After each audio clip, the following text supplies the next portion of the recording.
Woods Drive. And so on this one, this portion of the elevation is largely the same. This is where it's increased by a story.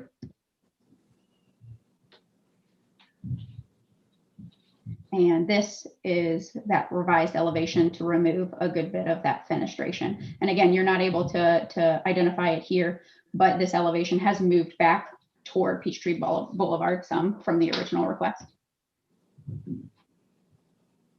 And again, no real change in height except for up at Peachtree Boulevard.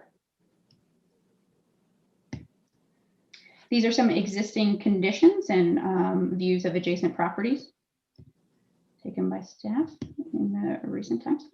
And so then that brings me to staff's recommendation. So we reviewed the DCI request against the criteria in the UDO and recommended approval with 19 conditions that we've enumerated here in the presentation.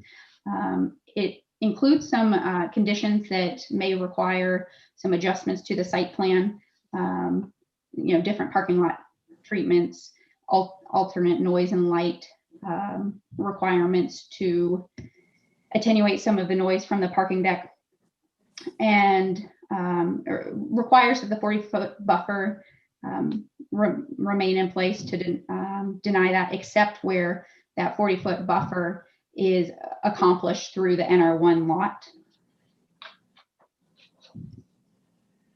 And then the conditions underlined are proposed by DRB and incorporated it into staff's recommended conditions. And then the conditions on this slide, I'll note, are if there are some things in staff's recommendation where we recommended denial of, in lieu of conditions number 5 and 6, then we would recommend that the driveway be aligned on Murray Drive, where 5 and 6 relate to denying a curb cut on Sexton Woods Drive.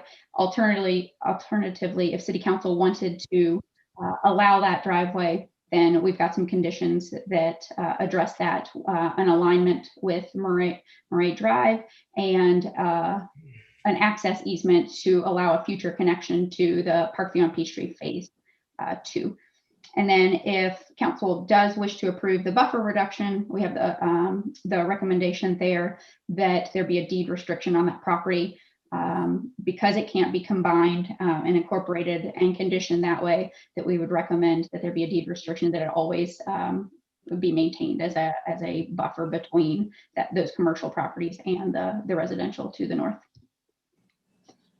And then we are recommending approval of the following variance and waiver requests based on the criteria in the UDO. And denial of the remaining 10 variances and waivers that we've enumerated here. So that concludes my presentation, and I know we'll open it up for the applicant to speak in favor, and I'll be here for any questions. Great. Thank you very much, Rebecca. Appreciate it. Before we go on, first of all, John Walker, did you have anything else to add to that?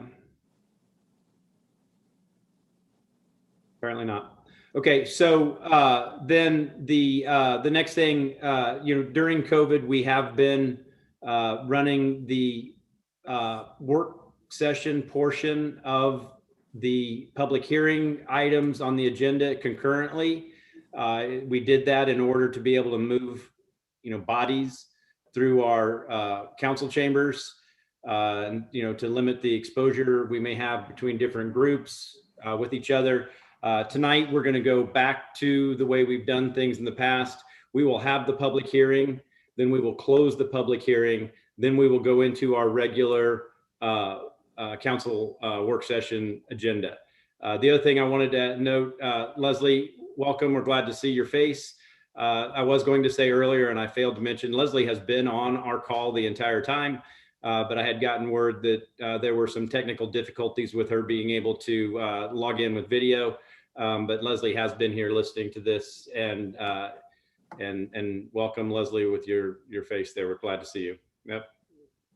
She's muted and talking away. So anyway, All right. So with that, then we are gonna, jump right up onto the moon here and open up the public hearing for those wishing to speak in favor. We will have, keep in mind, we will have 10 minutes for those wishing to speak in favor, and we will